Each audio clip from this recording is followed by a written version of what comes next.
Thank you so much आप लोगों को कि इतनी देर किसी को बैठ के सुनना सबसे बड़ी बात ये होती है, क्योंकि जब वहाँ पे हम बैठ के किसी को सुनते हैं तो उतना पेशेंस रखना पड़ता है, ये मुझे लगता है। और एक्चुअली मैं 26 साल की हूँ। 2011 में चलती ट्रेन से मुझे कुछ बदमाशों ने, मैं वॉलीबॉल चैंपियन भी रह चुकी हूँ, 2011 में चलती ट्रेन से मुझे बदमाशों ने एक गोल्ड चेन पहनी थी, चलती ट्रेन से मुझे उठा के बाहर फेंक दिया था। लखनऊ से दिल्ली आ रही थी मैं। कंपार्टमेंट में बहुत सारे, जनरल कंपार्टमेंट था, बहुत सारे लोग थे, किसी ने मना नहीं किया। एक प्लेयर का जो स्पिरिट होता है वो अपने आप, जब कोई छीनने की कोशिश करता कुछ भी, वो देता नहीं है, तो मेरे में भी था। मैंने मना किया और उन्होंने मुझे चलती ट्रेन से, वो 4-5 थे, उन्होंने बाहर फेंका। दुर्भाग्य ये था कि उसी समय दूसरी ट्रैक से ट्रेन आई और मैं उस ट्रेन में टकराई, फिर नीचे गिरी, दोनों ट्रेनें निकल गईं। कुछ देर बाद मैंने हाथ को ऐसे रख के उठने की कोशिश किया तो देखा कि मेरा पैर कट चुका था। थाई को उठा के देखा, मेरा पैर ऐसे जीन्स में लटका हुआ था, ब्लड फोर्सफुली निकल रहा, दूसरे पैर की हड्डियाँ टूट टूट के बाहर निकल चुकी थी। पूरी रात मैं चिल्लाती रही ट्रैक पे, छोटे छोटे पत्थर होते ऐसे चिल्लाती रही कि कोई बचा ले, कोई नहीं आया बचाने। और जब पूरी रात चिल्लाते चिल्लाते इतना कि मुझे दिखाई भी देना बंद हो गया, जब ट्रेन आता था तो वाइब्रेट होता था। इतना ही नहीं, फ्री का इन्विटेशन भी लोगों को मिल गया था, कुछ लोगों को। ट्रैक पे आपने ट्रेन की ट्रैक पे छोटे छोटे चूहे देखे होंगे, मेरे कटे हुए पैर पे आग के मेरे पैर कुतर रहे थे। मैं ब्रेन कॉन्शियस मेरा पूरा काम कर रहा था मेरे, लेकिन बॉडी में कोई भी मूवमेंट नहीं था। पूरे पल में वही चीज़ें सोच कि कैसे मैं अपने आप को कैसे बचा पाऊँ। लेकिन करीब पूरी रात ऐसे बीता। सुबह गांव वालों ने मुझे बरेली डिस्ट्रिक्ट हॉस्पिटल यूपी में है, वहाँ पे हुआ था ये। सुबह गांव वालों ने मुझे उठाया, डिस्ट्रिक्ट हॉस्पिटल ले जाके रखा, तो फार्मासिस्ट, डॉक्टर, सीएम जितने लोग थे आपस में बातें कर रहे, अरे हमारे पास तो एनेस्थीसिया नहीं है, ब्लड नहीं है, इसका इलाज शुरू करें तो हम कैसे करें। मुझे भी नहीं दिखाई तो नहीं, लेकिन मेरा सुनाई दे रहा था सब कुछ वहाँ पे। कहाँ से हिम्मत आई मुझ में, मुझे भी नहीं पता। मैंने बोला वहाँ पे कि सर जब मेरा पूरा पैर कटा, तब मैंने इतनी देर रेलवे ट्रैक पे थी, मैं उस चीज़ को बर्दाश्त किया, तो अभी तो आप मेरे अच्छे के लिए मेरे पैर काटेंगे। शायद आपको यकीन नहीं होगा, या फिर कभी आप लोगों ने ये चीज़ नहीं देखी, कोई डॉक्टर या फार्मासिस्ट अपना ब्लड दे के किसी पेशेंट को बचाया। मेरी इस बात को सुनने के बाद वहाँ के डॉक्टर और फार्मासिस्ट दोनों ने एक एक यूनिट ब्लड दिया और मेरे पैर को बिना एनेस्थीसिया अलग कर दिया गया। आज भी मैं उस दर्द को महसूस करती हूँ। जब भी मैं जब बोलती हूँ तब मैं वो चीज़ें महसूस करती हूँ। उसके बाद जब बात मीडिया में आई, लोगों को पता चला कि रिमा नेशनल प्लेयर है, KGMC king George medical college Lucknow में एडमिट करा, लखनऊ से फिर sport minister, AIIMS trauma centre Delhi. तब तक सब ठीक ठाक चल रहा था, प्लेयर होने की वजह से अच्छा ट्रीटमेंट मिलना शुरू हुआ। करीब 4 महीने मैं एम्स में रही। एम्स में रहने के बाद जब मैं थोड़ा ठीक हुई, करीब 25 दिन बाद जब ठीक हुई, न्यूज़पेपर में गोल गोल लिख के आ रहे कि अरुणिमा के पास टिकट नहीं था, अरुणिमा ट्रेन से कूद गई। उसका खंडन किया घर वालों ने, फिर बोला कि अरुणिमा सुसाइड करने गई थी। जिस लड़की का शरीर का एक अंग कट चुका, पूरी जिंदगी का पता नहीं कि व्हील चेयर है, बैसाखी या पता, यहाँ तक कि मेरे स्पाइन में 3 फ्रैक्चर था, मुझे ये भी नहीं पता था कि मैं बेड से उठ भी पाऊंगी कि नहीं। अंदाजा लगाया जा सकता, सिर्फ अंदाजा लगाया जा सकता है कि उसकी दिलो दिमाग पे क्या चल रहा होगा, उस परिवार की क्या स्थिति रही होगी जब जिस परिवार की एक यंग एज लड़की का इस तरीके का सिचुएशन हुआ हो। फिर भी कहते हैं कि जहाँ चाह होती वहाँ राह मिली जाती है। एम्स के हॉस्पिटल के बेड पे मैंने डिसाइड किया, क्योंकि अपनी बातें हम चिल्ला चिल्ला के करें, वो सिस्टम की इतनी हाई लेवल की बातें हो रही थी कि हम एक मध्यम वर्गीय फैमिली से थे, हम अपनी बातें चिल्ला चिल्ला के कह रहे थे, लेकिन कोई नहीं सुन रहा था। लेकिन कहते हैं मैंने अपने दिल दिमाग अंतरात्मा से ये चीज़ सोच लिया कि ठीक है, आज आपका दिन है, जितना चाहो बोल लो, एक दिन तो मेरा दिन आने वाला, मैं प्रूफ कर दूंगी कि मैं क्या हूँ, मैं क्या थी, ये मैं प्रूफ कर दूंगी। हॉस्पिटल के बेड पे डिसाइड किया वॉलीबॉल लाइफ का सबसे टफ गेम करना है, तब मैंने माउंटेनिंग चुना।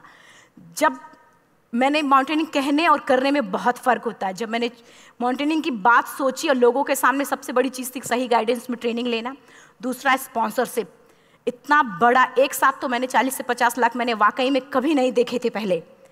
मेरे लिए बहुत बड़ी चीज़ थी वो इकट्ठा कर पाना। जब मैंने लोगों के सामने रखा कि मैं माउंटेनिंग करना चाहती हूँ, एवरेस्ट के लिए मुझे ट्राई करना है, हर किसी ने मुझे बोला कि क्या है, पागल हो चुकी हो क्या, तुम्हारा दिमाग खराब हो चुका, तुम कभी नहीं कर सकती माउंटेनिंग। एक पैर आर्टिफिशियल है, दूसरे में रॉड है, और तुम्हारा दिमाग खराब है, स्पाइन में भी फ्रैक्चर है, तुम पागल होगे, चुपचाप कोई नौकरी करो, जीवन यापन करो। क्योंकि लोगों का सबसे बड़ा प्रॉब्लम ये होता है, लोग फिजिकल देखते, पैरों को मेरी अंतरात्मा में क्या चल रहा था वो तो किसी को पता ही नहीं था। मुझे लगता है कि आज यहाँ पे मैं भी सुबह से देख रही हूँ, इतने अच्छी अच्छी चीज़ें मैंने सीखी यहाँ पे। बहुत बड़े बड़े स्पीकर को शायद आप लोगों ने भी सुना, आज मैं भी आपको यहाँ पे कि चाहे जितना मोटिवेट करूँ, चाहे जितना चीज़ें मैं बताऊँ, लेकिन मुझे लगता है सबसे बड़ा मोटिवेटर कौन होता? आप खुद। जिस दिन किसी भी लक्ष्य के प्रति आपकी अंतरात्मा जाग गई, आपको कोई नहीं रोक सकता उस लक्ष्य को पाने में। ये मैं किताब से बातें नहीं बोल रही हूँ, ये मैं एक एक पल मैंने ये मैं कोई भी किताब की बातें नहीं, एक एक पल आज जो मेरा 26 साल का एक्सपीरियंस है वो मैं बता रही हूँ सिर्फ आपको। उसके बाद किसी तरीके से मैनेज किया मैंने। भाई साहब, मेरा परिवार मेरा बैकबोन था। परिवार ने मुझे, भाई साहब ने मुझे कहा कि मैडम बछेंद्री पाल जिन्होंने 1984 में एवरेस्ट समिट किया, उनसे मिलते हैं, वो जरूर कुछ ना कुछ करेंगे। हॉस्पिटल से निकलने के बाद मेरे राइट लेग में स्टिचेस लगी थी। मैंने डायरेक्टली घर जाने की बजाय, जब लोग ये सोचते हैं कि मुझे अपना जीवन यापन कैसे करना है, जब लोग ये सोचते हैं कि मुझे अपनी ज़िंदगी के मेरे दिमाग में सिर्फ 2 चीज़ें चल रही थी, मुझे इनका जवाब कैसे देना है और एवरेस्ट समिट कैसे करना है। फर्स्ट तुरंत गए बछेंद्री मैम के पास। जब मिले, मैम ने फर्स्ट टाइम जब मुझे देखा तो उन्होंने कहा, अरुणिमा, उनकी आंखों में आंसू आ गए। उन्होंने बोला, अरुणिमा, तूने ऐसी हालात में एवरेस्ट जैसे दुरूह पहाड़ के बारे में सोचा तो तूने अपने अंदर तो एवरेस्ट फतह कर लिया, अब तो सिर्फ लोगों के लिए। मेरे परिवार को छोड़ के बाहर की पहली ऐसी महिला थी जिन्होंने मुझ पे भरोसा किया था कि हाँ अरुणिमा, तुम कर सकती हो। मेरे लिए वही बहुत बड़ी चीज़ थी। प्लानिंग भी कर ली, मैम भी मिल गई, सब हो गया। लेकिन जब उतरते हैं फील्ड में तब पता चलता कि हम क्या हैं। रोड हेड से मैं पहुंच गई। मैडम ने कहा कि ठीक है, तुम्हारे कहने, तुम्हारे सोचने से कुछ नहीं होगा अरुणिमा, प्रूफ करो कि कर सकती हो। मैंने कहा बस एक मौका चाहिए मुझे। वाकई में जब मैं माउंटेन में पहुंची, रोड हेड से बेस कैंप लोगों को 2 मिनट लगता था, मुझे 3-3 घंटे लगते थे, क्योंकि मेरे राइट लेग की हड्डियां भी नहीं जुड़ी थी। लेफ्ट मेरा आर्टिफिशियल लग चुका था, लेकिन स्टंप एकदम रेड, उसका मतलब घाव एकदम नए थे। मैं अगर पैर रखती थी तो मेरे पैर से जोर से अगर दबा देती थी तो पैर से मेरे ब्लड आने लगता था। सारे लोग नॉर्मल थे वहाँ पे। हर कोई ये बोलता कि एक पीक के लिए जाते थे तो हर कोई मुझे ये बोलता कि अरुणिमा, तुम धीरे धीरे आओ। मेरे दिमाग में हर बार यही बात चलती थी कि क्या है, मैंने एवरेस्ट का प्लान किया, मैं इनके बराबर भी नहीं चल पा रही हूँ। खुद से संकल्प लिया कि कोई बात नहीं, एक दिन ऐसा आएगा कि मैं इनसे पहले जाऊँगी। और आपको शायद यकीन ना हो, आने वाले 8 महीने बाद पूरा का पूरा वेट उठा के बेस कैंप से साथ निकलते और टॉप पे पहले पहुंचते। ऐसे करके देखते थे कि अरे ये लोग तो पीछे। खुशी होती थी। उससे भी ज़्यादा मुझे खुशी तब होना शुरू हुआ जब वो सारे लोग आके मुझसे ये पूछते, मैडम खाते क्या हो, बता दो, पैर नहीं है फिर भी कैसे चलते हो। उसके बाद पूरा मुझे स्पॉन्सरशिप मिला। मैं जब एवरेस्ट के लिए गई, मेरे लिए सबसे बड़ा, एवरेस्ट की जर्नी में मेरे सबसे बड़ा चैलेंज यही था कि दूसरे को समझा पाना। मैं नहीं समझा पाती कि भाई मैं कर सकती हूँ। जब मैं एवरेस्ट के लिए गई, शेरपा होता, शेरपा को जब ये बात पता चला कि मेरा प्रोस्थेटिक लेग है, आर्टिफिशियल लेग है, दूसरे में रॉड, बोला नहीं ले जा सकता, इसकी वजह से तो मेरी भी जान जाएगी। मैडम ने, हमने सबने कन्विंस किया किसी तरीके से। मन वाकई में जो टीवी में हम और उसमें फोटोज़ में देखते हैं, ब्लू और ग्रीन आइस, हिला देने वाला होता। जितना सुंदर दिखता उतना ही हिला देने वाला होता। जब मैं हमारे ग्रुप में 6 लोग थे, रॉकी एरिया तक मैं सबसे पहले थी, लेकिन जैसे ही मैं ग्रीन और ब्लू आइस में गई, मेरा आर्टिफिशियल लेग स्लिप कर जाता था। फ्रंट पॉइंटिंग से, जब मैं फ्रंट क्रैम्पोन से फ्रंट पॉइंटिंग मारती थी, लेफ्ट से पेन होता था तब भी करते, लेकिन आर्टिफिशियल जैसे फ्रंट पॉइंटिंग मूव हो जाता, मेरा पैर ही मूव हो जाता था। शेरपा मुझे बोला नहीं हो सकता अरुणिमा, जबरदस्ती मत करो। मैंने कहा कुछ नहीं, ये मेरा पैर है, मैं जानती हूँ कैसे चलेगा। फाइनली 1, 2 बार, 3 बार करने, 4 बार, 5 बार होल हो जाता था। आइस थोड़ा टूट के निकलता था तो मैं वहाँ पैर रख के जाती थी। कैंप 3 तक ठीक था, प्रॉपर एक्लेमेटाइज किया अपने आप। कैंप 3 तक जनरली गए। बात जब कैंप 3 के ऊपर की होती है, साउथ कोल समिट, अच्छे माउंटेनियर, अच्छे दिलेर के हौसले धरे के धरे तब रह जाते हैं जब अपनी आंखों के सामने किसी को मरता देखता है, और दिमाग में बात, जब जिसको डिसीजन मेकिंग, और जब दिमाग में बातें जब ये आने लगती हैं कि अरे जिस चीज़ के लिए हम जा रहे हैं उसी चीज़ के लिए आदमी मर रहा है, इसी चीज़ के लोग लिए मर चुके हैं। रात में क्लाइंबिंग, ज़्यादा से ज़्यादा माउंटेनिंग रात में की जाती है क्योंकि वेदर शांत होता है। जब मैं रात में निकली साउथ कोल से, कैंप 4 से, मेरी हेडलाइट जिधर ही हेडलाइट जा रही थी उधर ही डेड बॉडीज़ मुझे नज़र आ रही थी। मेरे रोंगटे खड़े हो रहे थे, मुझे समझ में नहीं आ रहा था कि मैं करूं तो क्या करूं। इतना ही नहीं, मैं जिस रोप में थी उसी रोप में जब मैं आगे जा रही हूं और एक बांग्लादेशी, उनका हाथ हल्का हल्का ऐसे हिल रहा, मुंह से आवाज़ आ रही थी। मैं एक्सप्लेन नहीं कर सकती मुझे कितना डर लग रहा था। बार बार ये बार बार मन में आती, इसका ऑक्सीजन खत्म हुआ है, ये मर चुका है लास्ट सिचुएशन में, और हम कुछ नहीं कर पा रहे हैं, क्या करें। उसके बाद मैंने 10 से 15 मिनट सिर्फ मैं वहाँ खड़ी रही। मैंने सिर्फ इतना बोला कि अगर आप सभी में से सभी ने एवरेस्ट सबमिट कर लिया तब तो ठीक है, अगर नहीं सबमिट किया है मैं सबके लिए एवरेस्ट सबमिट करूँगी और जिंदा वापस जाऊँगी। क्योंकि जैसा हम सोचते हैं हमारी बॉडी उसी तरीके से जनरेट करना शुरू करती है। मैंने डेड बॉडी, क्योंकि जा ही नहीं सकते थे किनारे से, उसी रोप में वो एंकर है, डेड बॉडी को लांगी और लांग के जाना शुरू किया। हिलेरी स्टेप साउथ समिट के करीब जब मैं खुद पहुंची, मेरे शेरपा ने एक जोर से झटका मुझे दिया कि अरुणिमा वापस चलो, तुम्हारा ऑक्सीजन खत्म हो रहा है। हिलेरी स्टेप के बाद एवरेस्ट समिट है, थोड़ा चलने के बाद एवरेस्ट समिट है। अगर कोई आपसे ये बोले, आप अपने टारगेट के इतने करीब हो, अगर कोई आपसे ये बोले कि अरुणिमा वापस चलो, कैसा लगता है? मैंने भी यही बोला, सर क्या बोल रहे हो आप, मैं नहीं जाऊंगी वापस। बोला अरुणिमा जिंदगी रही, दोबारा ट्राई करना और एवरेस्ट समिट हो जाएगा दोबारा तुम्हारा। मैंने कहा नहीं, ये आप जिंदगी में गोल्ड चांस बार बार नहीं आते, लाइफ में कभी कभी आता है, ये आपके ऊपर आता, आप उसको पकड़ के रखते हो या फिर छोड़ देते हो। मैं अपना गोल्ड चांस कभी नहीं, क्योंकि मैं जान रही थी मुझे स्पॉन्सरशिप बहुत मुश्किल से मिला, एक बार अगर मैं छोड़ देती दोबारा मुझे कभी नहीं मिलता। मैं बहुत अच्छी तरीके से जानती थी। मेरा फाइनली मुझे बछेंद्री मैम ने भी एक बार बात समझाई थी, मेरी माँ ने मुझे एक बात बताया था कि लाइफ में कभी कभी सिचुएशन ऐसी आती है जब सिर्फ आप अकेले होते हो, डिसीजन सिर्फ आपको लेना होता है।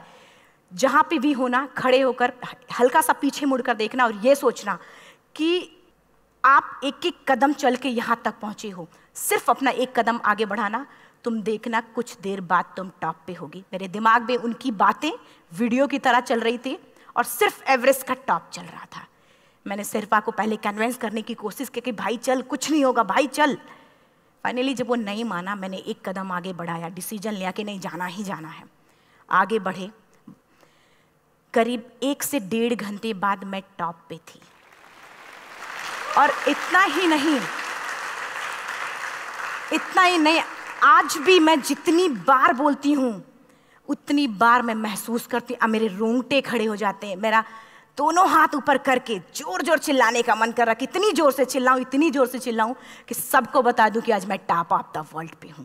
उन लोगों को बता दूं जो लोग ये सोचते हैं, लड़की, दूसरे विकलांग, तीसरे मिडिल क्लास में, जो लोग एक बार हार के फिर दोबारा लड़ना नहीं चाहते, जो लोग हारने के बाद सोचते हैं कि हम दोबारा कुछ कर नहीं सकते, उन लोगों को मैं चिल्ला चिल्ला के टॉप से बताना चाहती थी कि नहीं, आप सब कुछ कर सकते हो। सिर्फ एक सोच की विकलांगता, हैंडीकैप आदमी यहाँ से होता है, यहाँ से नहीं। अगर यहाँ से जो आदमी विकलांग है तो नॉर्मल आदमी भी विकलांग है, जो अगर यहाँ से विकलांग है।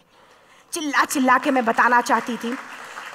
मैंने शेरपा से कहा कि आप एक फ़ोटो खींच लो, क्योंकि सारे लोग फ़ोटो, अपना नेशनल फ्लैग का जो वैल्यू होती है ना, वो जो हम कहीं बाहर होते हैं तो पता चलता है।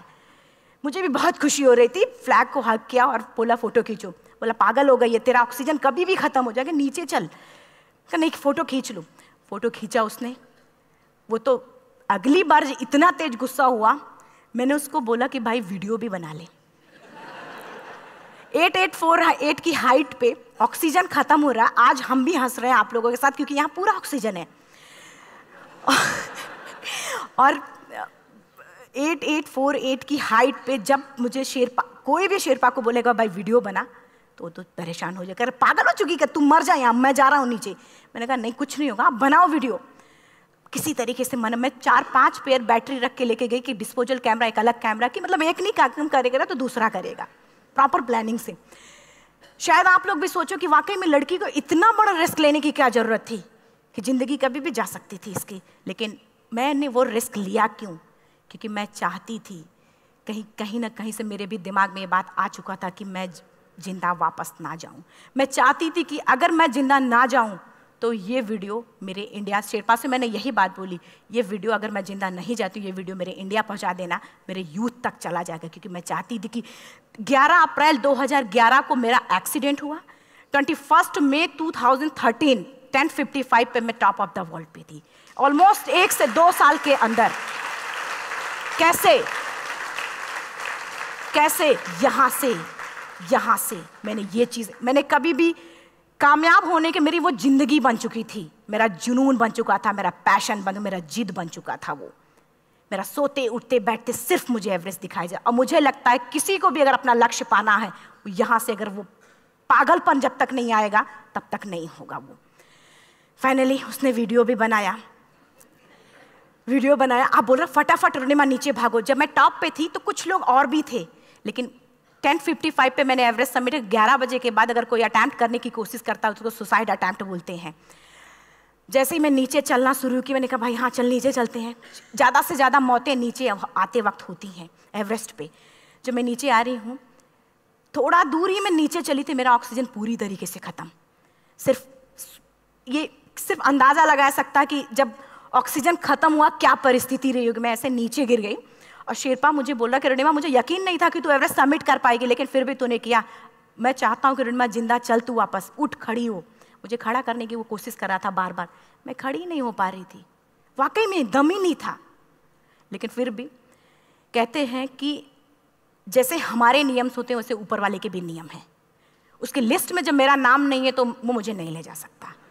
अगर दूसरी चीज़, मेरा कॉन्सेप्ट एकदम क्लियर हो चुका था। जब रेलवे ट्रैक पे मैं थी, रेलवे ट्रैक पे 7 घंटे में पड़ी थी, 49 ट्रेन अप डाउन हुई थी, तो मेरा कॉन्सेप्ट एकदम क्लियर हो चुका था। इसका मतलब है कि ऊपर वाले ने अगर मुझे कुछ बचाया है तो कुछ ना कुछ इतिहास रचने के लिए बचाया है। मैंने पॉजिटिव तरीके से सोचा। और उसी समय एक ब्रिटिश क्लाइंबर नीचे से ऊपर आ रहा था और उसके पास 2 ऑक्सीजन, तो उसने एक को वहीं फेंका और दूसरे को लेके नीचे जाना शुरू किया क्योंकि वेदर ख़राब था। मेरा शेरपा मुझे एंकर किया और जाने लगा नीचे, और वो फटाफट उसको लेके आए, मुझे लगाया। उसने बोला रुनिमा तू बहुत लकी है कि तुझे यहाँ पे ऑक्सीजन मिला है। वाकई में ऊपर वाला भी चाहता है कि तू जिंदा रहे। वो मुझे बार बार लकी लकी बोल रहा था। शायद आप लोग में से भी कोई होगा कि जो लक और भाग्य जैसी चीज़ों पे यकीन करता हो, या पता नहीं भी। मैं किसी की भावनाओं को ठेस नहीं पहुंचाना चाहते, लेकिन मैं इन किसी भी चीज़ों पे भरोसा नहीं करती, क्योंकि मेरा मानना है कि लक भी उसी का साथ देता है जिसके अंदर जीतने का जज्बा है। अगर आपके अंदर जीतने का जज्बा नहीं है, चारों तरफ सिर्फ बहाने होते हैं, सिर्फ बहाने, इतना सारा एक्सक्यूज़ होता है। शायद मैं भी अगर वापस आ गई होती तो मैं बोल देती मेरा ऑक्सीजन खत्म है, कोई मुझसे पूछने ना बछेंद्री मन न मेरा परिवार, कोई भी मुझसे मुझे पूछने नहीं आता। लेकिन क्या कभी मैं अपने आप को समझा पाती? कभी नहीं। फाइनली जो भी था, लक भाग्य किस्मत में नीचे आ रही थी, बहुत खुश थी। माउंटेन, डेड बॉडीज, मेरा शेरपा, ये लोग थे। मैं किसी से शेयर भी नहीं कर पा रही थी कि अरे मैंने एवरेस्ट सबमिट किया, किसी से शेयर भी नहीं कर पा रहे थे। फटाफट मैंने नीचे हील मार के, हमारे से हील मार के नीचे आ रहे थे। एकाएक मेरा प्रोस्थेटिक लेग, पूरा का पूरा लेग ही निकल गया। -60 डिग्री तक टेम्परेचर डाउन हो जाता है एवरेस्ट पे। मेरा हाथ वगैरह ये सब ऐसे मूवमेंट, ऐसे मुड़ नहीं रहा था, ब्लड निकलने लगा था, ये सब यहाँ तक। मुझे शेरपा से मैं बोल रही हूँ कि ऑलरेडी मेरा पैर कटा हुआ है, अगर दिमाग में ये बात है कि मेरा हाथ भी काटना पड़ेगा, कैसा लगेगा मेरा दिमाग। क्योंकि ये ऐसा मूवमेंट, रेड 3 स्टेज होती हैं। रेड मेरा हो चुका था, रेड, ब्लैक, ब्लू, ब्लैक हो तो काटना पड़ेगा। तो बार बार मैं बोल रही हूँ शेरपा से कि भाई हाथ मेरा कुछ हो रहा है, इसमें मूवमेंट नहीं हो रहा है, यहाँ सबसे ब्लड हो रहा है। बोला रुनिमा कुछ नहीं, जितना नीचे जाएंगे उतना अच्छा होगा। प्रोस्थेटिक लेग मेरा निकल चुका है, मैं रुकी हूँ, मेरा ऑक्सीजन चल रहा, बड़े मुश्किल से, लक भाग्य किस्मत जो भी था मुझे मिला था। शेरपा मेरे आगे है, लास्ट मोमेंट तक वो मुझे बोलेगा, अगर वो मैं नहीं चलती वो मुझे छोड़ के चला जाए। गलती उसकी भी नहीं होती, क्योंकि वो क्या करे, क्लाइंबर की वजह से, या तो अपनी जान वो भी दी, गलती उसकी भी नहीं है। लास्ट में मेरी आंखों से आंसू निकलने लगा। मैंने सोचा क्या करूँ अब, रोने अपने आप आंसू ने कहीं ना कहीं से आ ही जाता है। दूसरे पल मुझे समझ में आ गया कि रोने धोने से कुछ नहीं होगा। मैंने आंसू को पोंछा और रोप, जो मेरी रोप थी, रोप को पकड़ा, दूसरे हाथ से आर्टिफिशियल लेग को, पैर को घसीट के चलना शुरू हो गया, क्योंकि मेरे पास यही था, ये तो दूसरा था, गिव अप कर दो ही चीज़ थी। पैर को घसीट चलना शुरू हुआ। कुछ दूर नीचे चलने के आने के बाद रॉक था, उसमें घुसे, पैर को खोला, सही किया, फिर नीचे चलना। Camp 4 to summit to camp 4 3500 feet है, और इसमें टोटल जनरली लोग 16 से 17 घंटे में सबमिट कर लेते हैं। मुझे टोटल 28 घंटे लगे थे। हर माउंटेनियर, चाहे बाहर का या फिर इंडिया का, हर किसी ने ये मान लिया था कि अरुणिमा जिंदा वापस नहीं आएंगी। हर किसी ने ये चीज़ मान लिया था। लेकिन मुझे लगता, जब मैं वापस साउथ कोल पहुंची, जब मैं टेंट का जिप खोला, मैंने हर किसी ने कहा कि अरे तू यहाँ है, हम तो सब सोच लिए थे तू चली गई। हर किसी ने ये बोला था। फिर सब खुशी मना रहे थे हम सब। देखिए, ये सब बताने का मेरा सिर्फ एक मकसद था कि सब कुछ हम में है, हम जैसा चाहें वैसा कर सकते हैं। ऑलरेडी टाइम हो चुका है। मैं एक चार लाइन की पंक्ति सिर्फ बोलूँगी। मैं एक्चुअली, मेरा एम है कि मैं वर्ल्ड के जो कॉन्टिनेंट हैं, कॉन्टिनेंट के हाईएस्ट पीक समिट करूं। एशिया का एवरेस्ट हो चुका है, अफ्रीका किलिमंजारो हो चुका है, यूरोप का एल्ब्रुस हो चुका है। 23 नवंबर को मैं जा रही हूँ ऑस्ट्रेलिया हाईएस्ट पीक के लिए। बस आप लोगों की गुड विशेस चाहिए। और 4 लाइन, अभी तो इस बाज की असली उड़ान बाकी है, अभी तो इस बाज की असली उड़ान बाकी है, अभी तो इस परिंदे का इम्तहान बाकी है, अभी अभी मैंने लांघा है समुद्रों को, अभी तो पूरा आसमान बाकी है। Thank you so much, thank you.